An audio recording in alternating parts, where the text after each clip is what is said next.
today we're with Tony Brazell in Essex. We've had a really nice look at this tank and we'll show that in the video a bit later on. If we start off, Tony, by asking how many litres the tank is at the moment. The tank and the component parts, which are 3 sumps and 2 frag trays, is about 1,000 litres. Tell us a bit about how you light the aquariums that you've got and why you chose the lighting that you did. Okay, the lighting that I'm using at the moment is T5 lighting, and they're made by MaxiGrow Lightwave. That's the brand on the unit.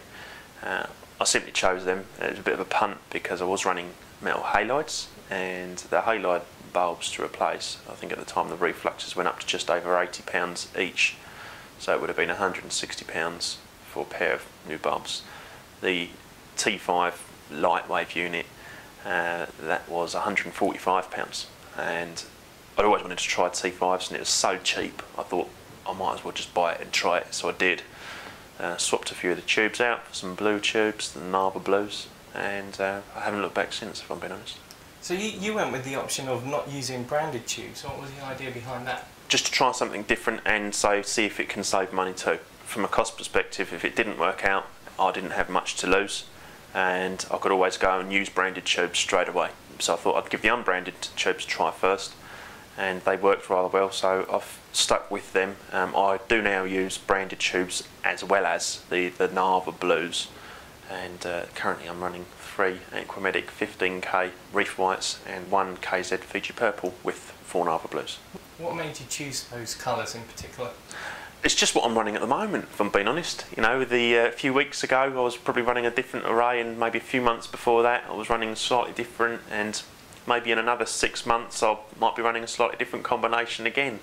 It's just there's no sort of exact science to it. I think it's just a case of picking a selection of tubes that you feel gives a nice balance of light. And it looks great, it really looks thanks. Great. So to move on a bit about the heating and cooling, how are you managing that on the tank at the moment? There's no cooling system employed, it doesn't need it. The heating, it's 3 300 watt heaters and 1 400 watt heater. They're all individually controlled by their own built-in thermostats. What about circulation? What type of circulation do you have on the tank at the moment? Okay, I've got a sump return pump, which doesn't really provide much circulation, but it circulates the water through the sumps. That's a Laguna pond pump, the 3500 model. Internally for water movement, I've got 3 ton streams. 2 of those are the tons 6025 nano streams, which I've modified. I've chopped every other grill out of and removed the collar from the inside. I've got a fixed flow ton stream 6080, which is again modified. So I don't know what the exact water flow is, but it looks like it's working alright. The water's moving around the tank nicely, and the corals are doing okay, I guess. Certainly the growth patterns are really impressive on the tank, that's for sure, and there's some real nice growth there as well. What sort of filtration are you using on there? It's really simple. It's just a deep sand bed, and inside the tank there is some which is probably now live rock, but it was just reef bones, and they've matured with some algae and bacteria over time.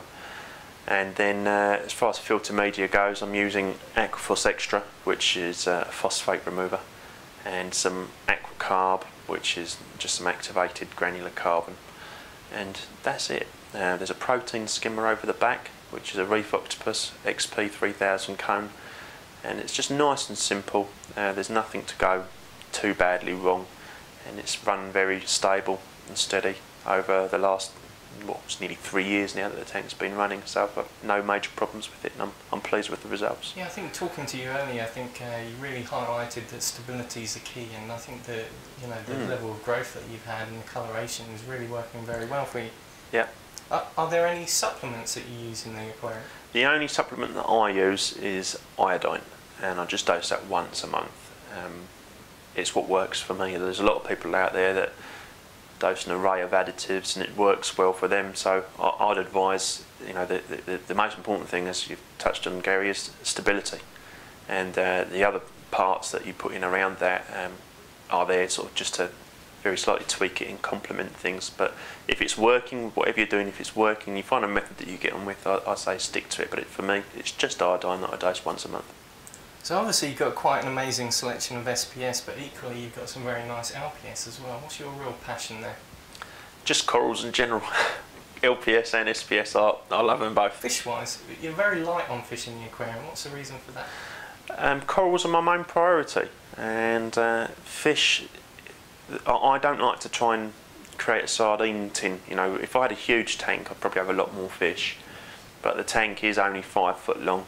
It's 30 inches wide and it's about 20 inches high, so it's a relatively small amount of water, and I don't like to put too many fish in that small body of water. If like I say, if I had a bigger tank, I'd definitely have more fish. Those yellow tangs that you have in the aquarium, probably the nicest that I've seen. What are you feeding those at the moment? They get fed flake food between 3 and 6 times a day, and they'll get frozen food anything from twice a week to once a day, but that's it. So what's your favourite coral in the tank at the moment? Probably one of my aquaporas, and it would probably be the abro that's got the pinky purpley tips and the green body. What's next for you? Keep on doing what I'm doing, growing corals, and I'm considering a hole in the wall project at the moment, which will be 9 by 3 by 30. Watch this space, you may see some more details on that. Excellent. It's been a real pleasure to come and visit you today and have a look at the tank, Tony. We really appreciate that. Thanks for coming along. Thank you. Cheers.